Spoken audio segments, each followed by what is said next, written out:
Vamos falar de direito civil, da prova intuitiva de direito civil. Intuitiva por quê? Porque tem questões que nem precisava você ser bacharel em direito para ter a resolução correta da questão. Bastava que você tivesse o mínimo de raciocínio lógico jurídico, que é o que eu sempre falo aqui. Vamos construir, vamos trabalhar esse raciocínio lógico jurídico. E nem precisava você saber artigo de Código Civil nem nada. Dava para você responder intuitivamente muitas questões de direito civil. Vamos para a nossa prova?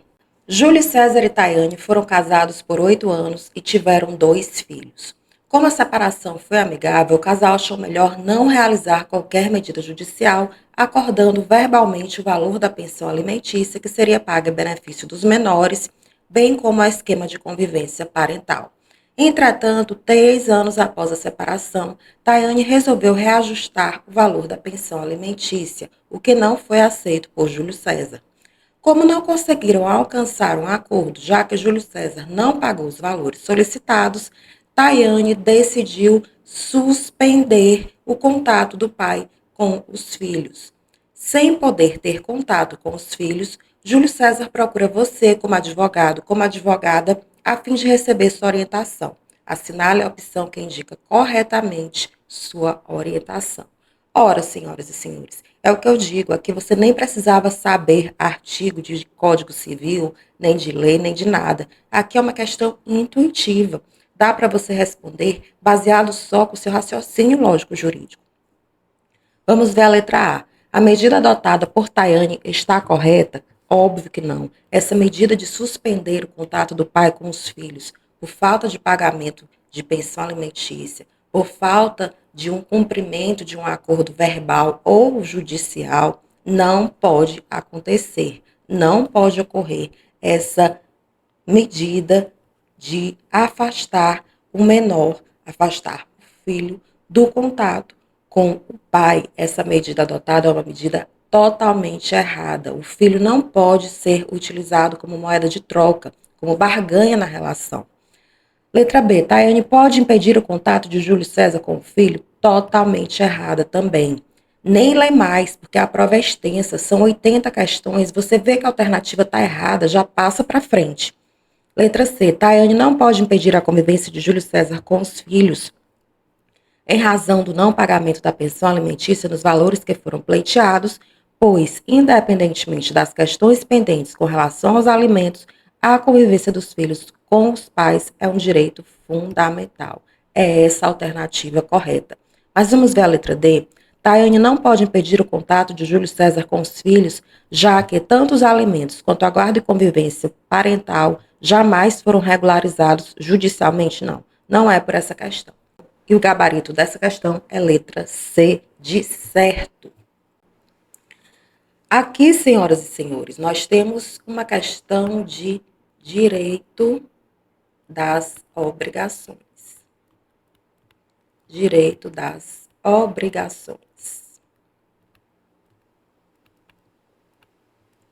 Marcelo alugou um cavalo do Aras galopante para com ele disputar uma corrida no dia 15, comprometendo-se a devolvê-lo no dia seguinte à corrida, dia 16. Entretanto, Marcelo se afeiçoou pelo animal e não o devolveu no prazo estipulado, usando-o para passeios em sua fazenda. O Aras, com isso, deixou de alugar o animal para outro jockey que pretendia correr com ele no dia 18 e já o havia reservado. Olha só a situação. Para completar, no dia 20, em um dos passeios com Marcelo, o cavalo se assustou com uma cobra e sofreu uma queda. No acidente, fraturou a perna e teve que ser sacrificado. Diante disso, assinale a opção que indica os prejuízos que o Aras galopante pode exigir de Marcelo devido à falta do cavalo. Ora, senhoras e senhores, se ele alugou um cavalo de corrida no dia 15 e tinha que devolver no dia 16, a partir do momento que ele não entrega no dia 16, ele já está em mora. Dia 17, ele já está em mora. Esse cavalo já tinha sido reservado para correr com outro jockey no dia 18. No dia 20, o cavalo vai e morre, tem que ser sacrificado e estava nas mãos do Marcelo ainda. Então, o Marcelo tem toda a responsabilidade sobre o que aconteceu com esse cavalo. Fora que ele, além disso, colocou o cavalo para outra situação que não de corrida, ou seja, ele estava desvirtuando o que era, estava desvirtuando as características do cavalo, que era um cavalo de corrida, ele estava usando o cavalo já como passeio, enfim. Vamos ver quais são as alternativas. Letra A. Deve ser incluído o aluguel que deixou de receber do outro jockey, ok. Mas não equivalente do animal, porque Marcelo ficou liberado da responsabilidade pela impossibilidade da prestação a partir do dia 20, eis que decorrente de caso fortuito. Não, não foi decorrente de caso fortuito. O cavalo faleceu devido a uma queda que estava em passeio com o tal do Marcelo. Então, o Marcelo, ele não fica liberado dessa responsabilidade. Letra B, devem ser excluídos tanto o aluguel que receberia do outro jockey? Não, isso aqui já está errado, gente. Já passa para frente. Letra C, deve ser incluído o equivalente pecuniário do cavalo, sim, porque teve a perda, a morte do cavalo, tendo em vista a responsabilidade de Marcelo pela impossibilidade da prestação enquanto estava em mora, mas excluído o aluguel que receberia do outro jockey? Não. Isso aqui não, porque caracterizaria a situação de perdas e danos e o Marcelo é sim responsável por essa situação. Letra D. Devem ser incluídos tanto o aluguel que deixou de receber do outro jockey, como o equivalente pecuniário do cavalo, tendo em vista a responsabilidade de Marcelo pela impossibilidade da prestação enquanto estava em mora. Viu? Questão intuitiva, intuitiva, nem precisa você saber artigo de Código Civil nem nada para saber que essa questão aqui é a alternativa correta, é letra D de dado. Mas vamos ver aqui os artigos 475 e 575 do Código Civil. A parte lesada pelo inadimplemento pode pedir a resolução do contrato, se não preferir exigir-lhe o cumprimento, cabendo em qualquer dos casos indenização por perdas e danos. Se notificado do locatário não restituir a coisa, pagará, enquanto tiver em seu poder, o aluguel que o locador arbitrar e responderá pelo dano que ela venha a sofrer, embora proveniente de caso fortuito. Vamos para a próxima questão. Essa próxima questão fala de prazo prescricional.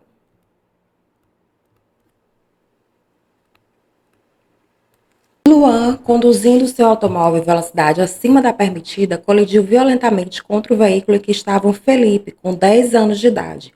Essa é a informação mais importante da sua questão. E seus pais, Paulo, com 45 anos de idade, e Juliana, com 38 anos. Em razão do acidente, Felipe sofreu ferimentos graves, só recebendo alta hospitalar após 6 meses. Paulo e Juliana faleceram no acidente. Pedro, tio de Felipe, foi nomeado seu tutor, função que exerceu até a maioridade de Felipe. Ao completar 18 anos de idade, Felipe ajuizou a ação indenizatória em face de Luan, buscando reparação pelos danos morais sofridos em razão do acidente, bem como ressarcimento de despesas médicas. A respeito do caso acima narrado, assinale a afirmativa correta. Ora, senhoras e senhores, aqui a FGV quer saber se você lembra do prazo prescricional para a ação de reparação por danos morais. Para esse tipo de ação, a prescrição é de 3 anos. Ocorre que Felipe tinha 10 anos de idade. Com 10 anos de idade, Felipe é um menor absolutamente incapaz. Menor absolutamente incapaz. A FGV não colocou esse dado de 10 anos à toa, porque ela quer saber se você lembra que o prazo prescricional de 3 anos não corre, eu disse não corre contra menores absolutamente incapazes. Esse prazo começa a correr com 16 anos, quando Felipe atingiria a situação de ser um menor relativamente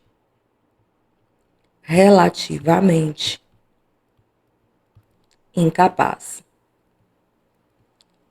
Então, a partir dos 16 anos é que começaria a correr esse prazo de 3 anos. Então, o Felipe tinha até os 19 anos para entrar com essa ação de reparação por danos morais. Vamos ver as alternativas? Letra A. A pretensão ressarcitória de Felipe não está prescrita, eis que exercida no prazo quinquenal? Não. O prazo não é quinquenal, o prazo é trienal, é de 3 anos. Trienal, 3 anos. A pretensão de Felipe não está prescrita, pois o termo inicial do prazo trienal é a data em que Felipe completou 16 anos? Ok, essa é a nossa alternativa correta. Mas vamos ver as outras? Luan e Felipe poderão convencionar que o prazo prescricional aplicável à pretensão de Luan é de 10 anos? Não, esse prazo não pode ser convencionado entre as partes. Letra D. É vedado a Luan renunciar a eventual prescrição que lhe beneficie? Bem, não está previsto isso. Então, aqui, a nossa alternativa correta é letra B de bola, com base no artigo 206, parágrafo 3º, inciso 5 do Código Civil, que diz que o prazo prescricional em ações que visam a reparação civil por dano moral é de 3 anos. Porém, contra o menor absolutamente incapaz não corre essa prescrição. Essa prescrição começa a contar a partir dos 16 anos de idade, quando os absolutamente incapazes passam a ser considerados relativamente incapazes, momento a partir do qual começa sim a fluir esse prazo prescricional trienal de 3 anos. Ok, vamos para a próxima questão? A próxima questão é uma questão inédita. É uma questão inédita. Primeira vez que a FGV cobra falando sobre Pix errado. Vamos ver? Ana comprou de Miguel um carro usado por 60 mil reais e combinou de fazer o pagamento à vista por Pix. Ocorre que na hora de digitar a chave Pix de Miguel, seu número de celular, Ana errou um dígito e acabou enviando o pagamento por coincidência para uma pessoa chamada José Miguel. Ao receber o comprovante, Miguel alertou a compradora para o equívoco. Ana então entrou imediatamente em contato com José Miguel por telefone, pedindo a restituição do valor transferido. Ou seja, a Ana ela entrou imediatamente em contato com a pessoa para a qual ele enviou o Pix errado, pedindo a restituição do valor. Em seguida, encaminhou notificação extrajudicial requerendo a restituição do valor. José Miguel, todavia, esquivou-se de fazê-lo, o que levou Ana a procurar você como advogado para orientá-la sobre o problema. Sobre a orientação dada, assinale a afirmativa correta. Ou seja, o tal do José Miguel, que recebeu o Pix por engano, não quis devolver o Pix para a Ana. O que é que você vai fazer então? Letra A.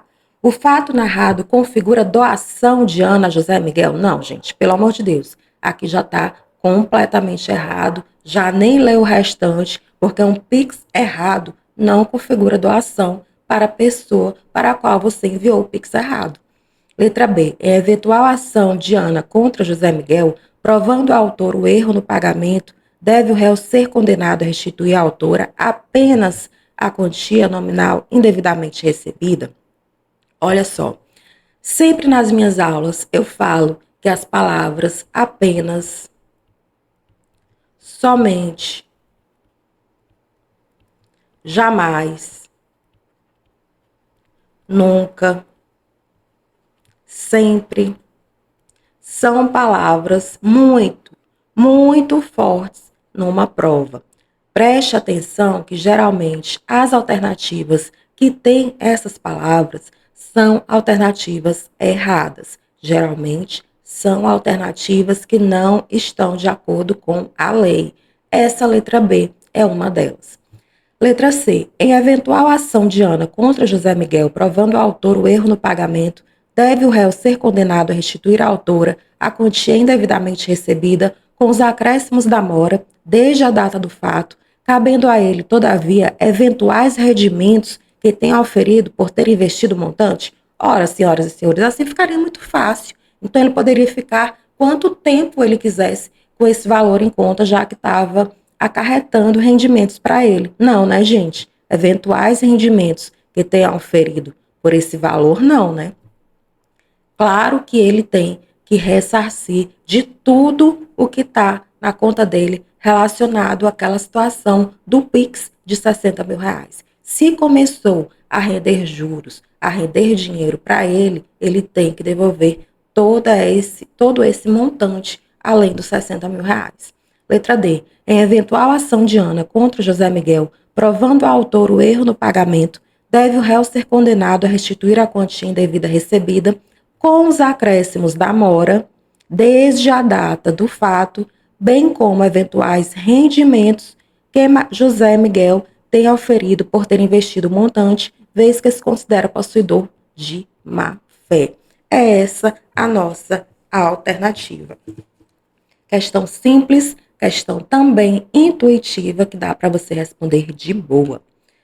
Vamos para a próxima questão, que fala sobre a situação do ébrio habitual, a situação de curatela.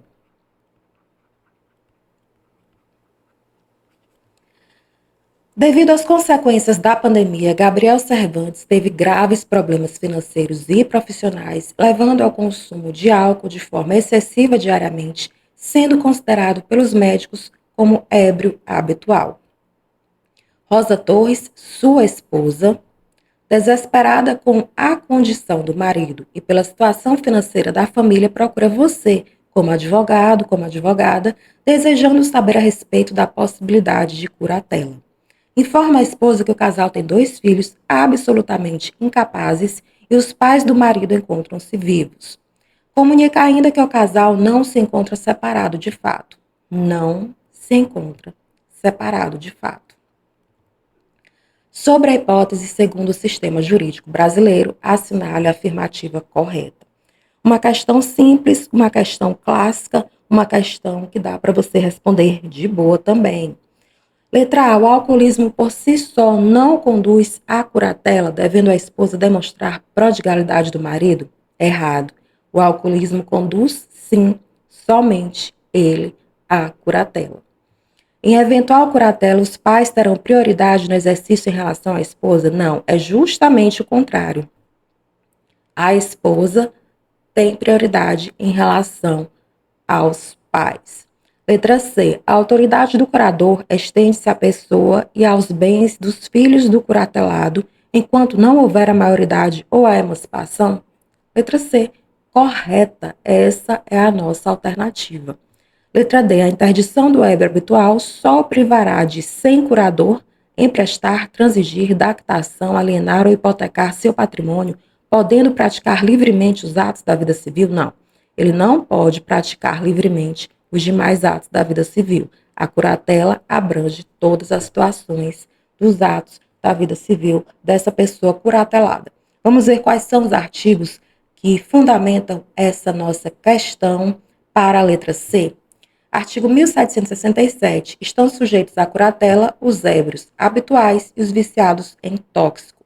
Artigo 775. O cônjuge ou companheiro não separado judicialmente ou de fato é de direito curador do outro quando interdito. Artigo 1778. A autoridade do curador estende-se à pessoa e aos bens do filho do curatelado. Olha só a nossa alternativa aqui, a letra C de casa. Próxima questão. Vamos falar sobre benfeitorias que incorporam a garantia em relação à hipoteca. Nossa última questão de direito civil. Vitor contraiu empréstimo perante uma instituição bancária e ofereceu como garantia da dívida a hipoteca sobre um bem imóvel dele. Ok, até aí, beleza. Considerando essa situação hipotética, assinale a afirmativa correta. Vitor poderá alienar o imóvel hipotecado, salvo se o contrato de empréstimo vedar a alienação, cláusula que é considerada válida? Não. Essa cláusula ela é considerada nula. Por quê? Porque o contrato de empréstimo não pode vedar a alienação. Letra B. Vitor poderá alienar o imóvel hipotecado? Ok, mas a alienação implicará o vencimento automático do empréstimo, independentemente de previsão no contrato? Pode até implicar o vencimento automático do empréstimo, porém, tem que estar previsto no contrato, independentemente de previsão, não, né? Letra C. Vitor não poderá alienar o imóvel hipotecado porque isso resultaria em conduta contrária à boa-fé objetiva? Nada a ver. Ele poderá, sim, alienar o imóvel hipotecado desde que esteja previsto no contrato. Letra D. Caso Vitor realize melhoramentos no imóvel após a constituição da hipoteca, eles integrarão a garantia real em prol da instituição bancária? Sim, eles, quer dizer aqui, os melhoramentos. Melhoramentos. Os melhoramentos no imóvel são as benfeitorias. E as benfeitorias no imóvel hipotecado ou não, as benfeitorias, elas integram a garantia real em prol da instituição bancária. Elas seguem como garantia real junto ao imóvel hipotecado. Então, essa é a nossa alternativa correta, letra D, de dado. Ok? Então, aqui nós terminamos as nossas questões de direito civil. Conta aí para mim, dava para você responder de boa essa prova de direito civil, né? Uma prova linda, limpa, tranquila, sem erros materiais, sem erros de direito que levassem a qualquer tipo de anulação. Foi uma prova assim, beleza, boa demais. Então vamos para a nossa próxima prova, prova de processo civil. Até já.